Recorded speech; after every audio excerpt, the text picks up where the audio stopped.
Hello everyone and welcome back to my YouTube channel. My name's Daisy and today we're going to be doing a little sit down and get ready with me. And this is the highly requested makeup tutorial which I do every single day. It takes me 10 minutes, but because we're going to sit down and do it together, it might take me a smidge longer. We're here to be together and I'll just show you all the products that I use. It's not that crazy. It's not that crazy of a routine. So I usually do my makeup with a fresh face. That's either after a shower and I've blow dried and straightened my hair, or if it's a working week, I shower the night before, go to bed, wake up, and I'm still feeling quite fresh, but I'll give my face a splash with a Dove soap bar and some water. That's it. Now that we're fresh faced and ready, I go in with a bit of moisturiser. It's nothing crazy. It's literally from the supermarket. I get it from Sainsbury's. It's like £2. So I just take a tiny smidge of that and go in on my face. Wow. As far as skincare products go, I don't really use much. I feel like in the past I had face wash, cleanser, toner, eye drops, and my skin was actually worse. And now I just use soap and water and this Nivea moisturiser. I don't know about you, but my skin has been pretty good recently. The secret to skincare is actually what you put into your body. So eating healthy, lots of water will make your skin glow more than any product that you can use. So I'm just going to leave that there. Moving on, this might be criminal and I might get hatred from the makeup community, but this is my makeup brush. I haven't washed it in probably a year and I use this brush to do everything. My concealer, contour, blush, eyeshadow, everything. So I probably should give it a wash, but for now I don't really care. The concealer that I use is the Maybelline Eraser. This is a classic UK girly makeup concealer. It's got this beautiful little, and I just go under my eyes and drag it up. Under my eyes and drag it up, and then I just get those little like places, I have no idea, and then if I've got actually like any visible acne dots and stuff, I just go over them as well. With the Holy makeup brush, I'm just going to tap and blend it out. And again, I don't really have a technique, I just go for it. The one thing that's key with this is that you don't leave any harsh lines, just lots of tapping motions, and usually I close my eye and get up into that crease as well. I am not a makeup artist.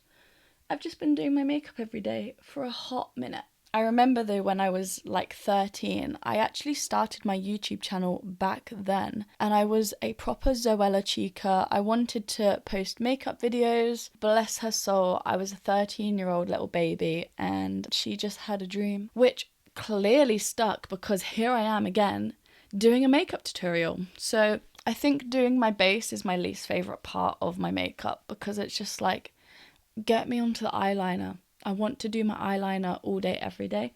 I don't care about the concealer or the contour, and I'm not good at it really either. But, okay. That's good enough. Moving into the contour, this is the second time I've bought this one. It is the e.l.f.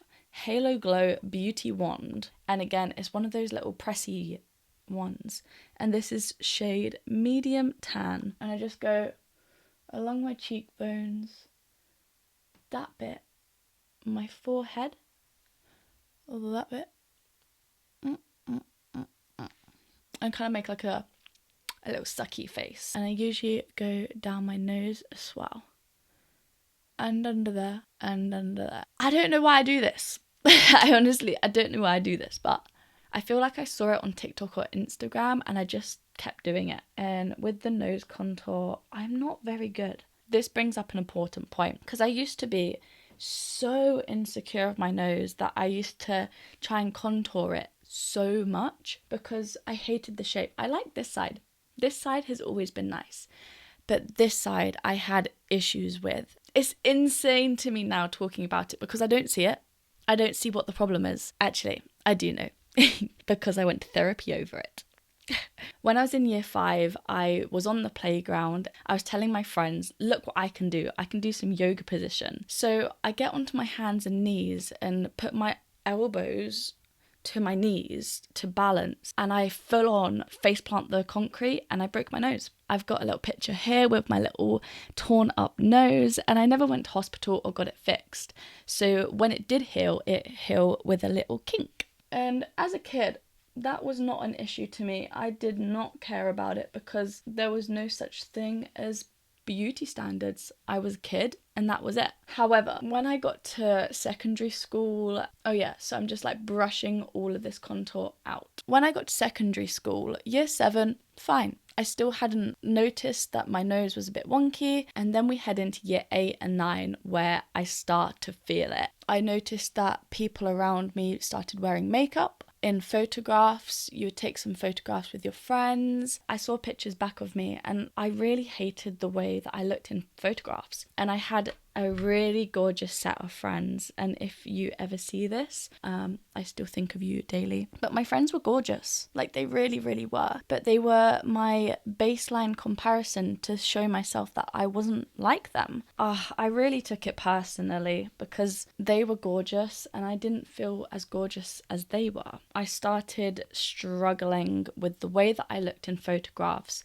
and a lot of the time I would turn myself this way because that looked better than this way. So that began in around year 8 and 9. And then it got to year 10. I was starting to get really, really, really insecure of it, where I went to my mum and I was like, look, I'm really struggling with my nose. I want surgery. I want to fix it. So we went to the doctors and they said, you can't have a nose job unless it's a medical condition, and you have to wait until you're 18 to be considered for surgery on the NHS. So I just continued to be insecure. It started a major facial dysmorphia issue. We moved into some blush. I'm using the NYX Buttermelt blush, and it's this gorgeous shade in butter. And I've been a bit blush blind lately, proper going at it. Tap, tap, tap, tap, tap, tap, tap, tap, tap, tap. And I go all around everywhere. And I smile with my cheeks and I place it on my cheeks. I go crazy with the blush. And then I usually take it elsewhere as well. So I go down my nose, up my nose, on my chin, on my eyebrows, everywhere. We are almost done with the base. So I'm using this Anastasia Beverly Hills palette, which is the Pro Pigment Palette Volume 1. I got gifted this by my best friend's sister who works for Anastasia Beverly Hills as a makeup artist. I'm just going to use this shade here and this shade here to make this like weird concoction highlight. It's like purple and orange and it catches both glints in the sunshine. I just love it so much. Same brush as always. Back on that cheeky high bone. Base is done. Let's just do a tiny bit of eyeshadow. I'm using the Urban Decay Naked palette. She has been here for a hot minute. Look at that. She is dying. You can see that I haven't touched these colours as much. These ones, they're gonna run out, but I'm just going in with the very edge of that high brush there, going into Naked. I'm blending it up. We want it all to be so blended and so smooth, no harsh lines. Okay, that was a weird noise. And then I'm going to go in with my favourite shade in the entire world, that is Sidecar, which is this one here. Excuse the nail polish, but I just pick up some on the end of my finger. That is the base done. I started on the eyes already, and now what's left to do is eyebrows, eyeliner, and some mascara. Back to the little story time. Insecure Daisy. I think I left the story to a point where I had major facial dysmorphia, and my mental health was really bad. I was picking myself apart. I would take pictures of myself, circle the places that I hated. So, for example, my nose was wonky. One of my eyes is smaller. My eyebrow bulges here. My lip was a bit uneven. my jaw's a bit uneven. And I used to pick myself apart and say that that was not good enough. I was not pretty enough. It just destroyed my teenage years. In my first year of university, I'd also gained some weight. We'd come out of lockdown and I was eating a lot. I wasn't really working out as much as I'd like to. So I put on weight. I still hated the way that my face looked.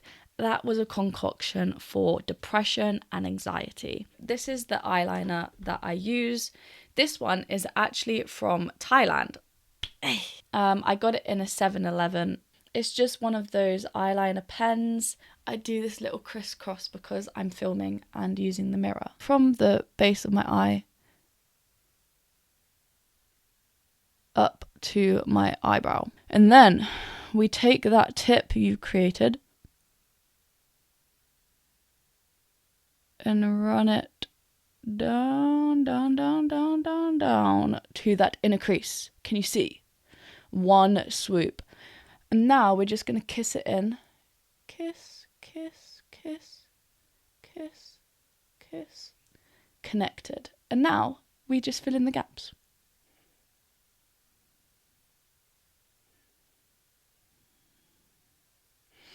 And if you want to get tight to that eyeliner, just kiss it. Kiss, kiss, kiss. Kiss, kiss, kiss, kiss, kiss. Ah, that wasn't so hard, was it? Now we got to do the other one. So for this one, I always start up and bring it in. I don't know why.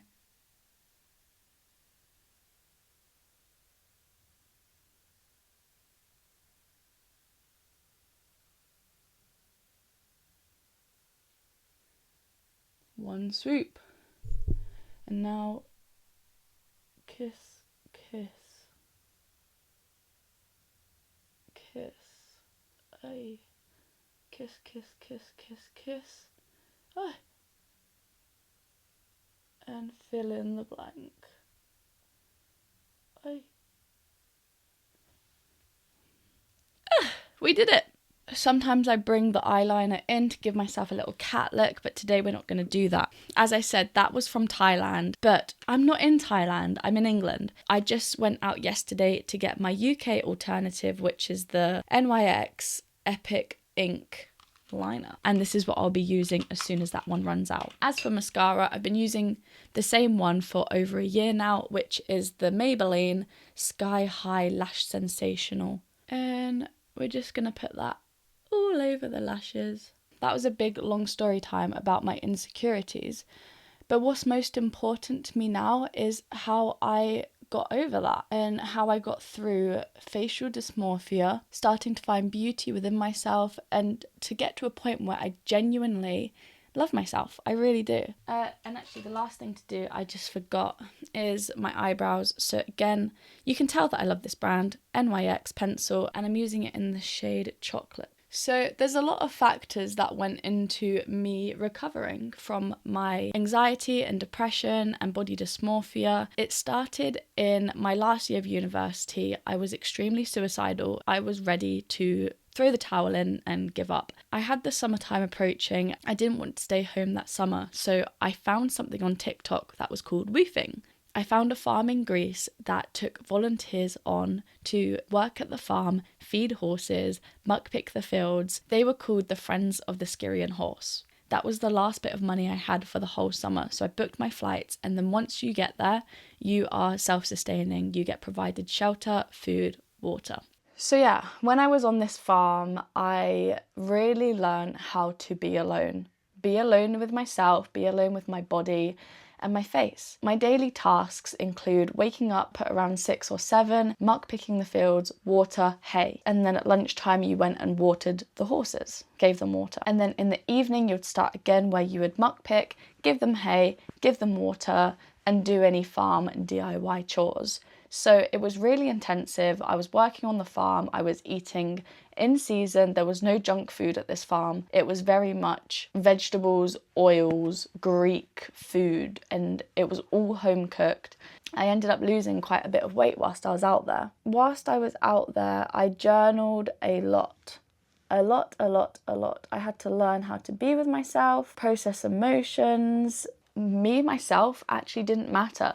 I had jobs to do, I had to look after these horses, and I was not the centre of the universe. So I learnt that as a big lesson. I spent almost 2 months out there looking after horses. When I was coming back to England for my second year of university, I felt so good in myself. However, coming back to university is a massive gateway to alcohol. So I got back into my second year, I started drinking again, and my mental health, it was like a band-aid. My mental health was bad beforehand. I went to Greece and patched it up. I came back to university life and it just band-aid off. Felt like I never fixed anything. I was still depressed. I was still the same person I always was. And that's when I tried to commit suicide. Before I continue, we're done with the makeup, so now it's time for a little sit down and chat. Let's finish this story time off. After I tried to commit suicide, I woke up that next morning feeling so numb. So numb. I realised that things needed to change. And it was a case of either we're going to do this and heal, or we're going to die. There was no other options. I couldn't live like this anymore, so I had to change. This led me to going to the doctors, and I started some therapy, and I also went on to antidepressants. Before the antidepressants, my brain was loud. It was so noisy, and I had comments flying left, right, centre saying, "You're not good enough, you're ugly, today is the day that you're going to do it, how are we going to do it, how are we going to hurt as least many people, what's the easiest way to do it, you're a failure." Like, all of those comments were happening from the moment that I woke up to the moment I went to bed. And by the end of the day, I was so exhausted that in my brain I was like, right, tomorrow's the day that we do it. That's just how I felt. So then I'd wake up in the morning after resting and think like, oh no, it's not going to be the day. Like, I don't want to do this. And then the thoughts will come back, you're not good enough, you're not pretty enough. And by the end of the day, I was so exhausted again. And I lived like that for a few years. And it was hard. So it was no wonder that my mental health just plummeted and plummeted and plummeted. However, when I went on to these antidepressants, all of those thoughts, all of those comments, they were gone. I woke up in the morning and I didn't think anything. I went to bed and I didn't think anything. I didn't feel sad. I just didn't think anything at all. Like, it was insane how quiet my brain was. Those thoughts were just gone. I was like, is this how people really live? Like, all these happy people around me, they haven't been thinking these thoughts. That's when I realised how tragic it was that I was waking up every single day so negative. When I had a taste of the life that is quiet, I felt so at peace. I can get through my day without feeling misery. I can get through my day without my brain telling me I'm not good enough. That helped me move on from this crazy clouded mess that my brain was. We're going through my second year of university. One mistake that I made was that when you go onto antidepressants, it's a given that you don't drink, or you shouldn't drink. However, I was still a part of university. I had friends that loved to go out, and I wanted to go out too. Like, it was fun for me to go out. So I was drinking. And a lot of my actions whilst I was drinking led to bad actions, hurtful actions. I didn't think about the people around me because I didn't care about the people around me. And when I say that, I cared deeply, but emotionally, I didn't care because I couldn't feel the care. I felt so amazing because I wasn't feeling the sadness anymore, but I also wasn't feeling very happy anymore. Those emotions that make us feel human were very dampened, very low, very slow. I got to the point where I wanted to feel happiness again, like true happiness, laughing happiness. And it was at the time where I'd just met my boyfriend as well. So we went on holiday to Amsterdam together, and it just so happened that I ran out of my last antidepressant. I was feeling so happy with him at that time, where I thought, I'm just not gonna get any more, and I stopped taking them cold turkey. It worked really well for me. I just stayed in this bliss of this is what life is supposed to feel like. My suicidal thoughts, my anxiety, my depression, they didn't come back either. I think what helped with the antidepressants is that the antidepressants took away those thoughts. It made me realise how insane it was that I was living with those thoughts. I've been chatting for way too long. So I go into my 3rd year of university, I'm feeling good, I'm off of the medication, I'm starting to love myself, I'm starting to glow, I'm smashing the gym. I just joined powerlifting society. I was eating good, I was working, I was studying, and I graduated with a first degree, so I say. Did my 1st year of work, then I moved into my 2nd year of work, and then I had an emergency surgery. It was a freak accident, it came out of the blue, I almost died, and when I came out of that surgery, that was the pinnacle moment where I thought, holy, life is short. I will not spend a second more hating myself, hating my body. I almost died that day. It made me compare to my previous life before, where that's what I wanted. I wanted to have died. And when you come so close to that moment, literally praying, saying, please let me make it through this surgery. That's all I want. I want to live. I'm way too young. I don't want to do this. I don't want to die. I don't want to die now. So that was almost a year ago, and since that moment I have been absolutely gunning for body positivity. It made me start my YouTube channel, it made me push myself to post on my Instagram, TikTok, really just learn how to live in my body and be beautiful in my body. Honest to God, I can't express enough how proud and happy I am in my skin right now. I just feel so amazing. This is why I'm posting online and telling you this story, because I want everyone to feel this way too. I want everyone to know, if you're going through anxiety or depression, that life does get better. I saw a comment on one of my videos recently that said, I wish it didn't take a traumatic experience for you to have started loving your body, which is so true. You should start loving your body today. It shouldn't take hitting rock bottom to make you want to do better. And sadly for me, that was what happened. I hit rock bottom and I built myself up. And then I had a traumatic surgery that made me want to start living every single day for the best. With that being said, that was an extended story time, get ready with me moment. I'll just give you a little zoom in on the finished look.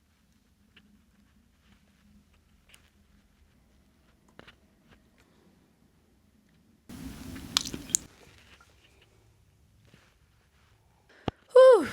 That was a long old story time, but I just wanted to finish this video with saying thank you so much for joining me on this video, and I hope you enjoyed getting ready with me and also finding out a little bit more about my life and my story. So thank you so much for being here, and I'll see you in the next video whenever it is. I love you and have a lovely day.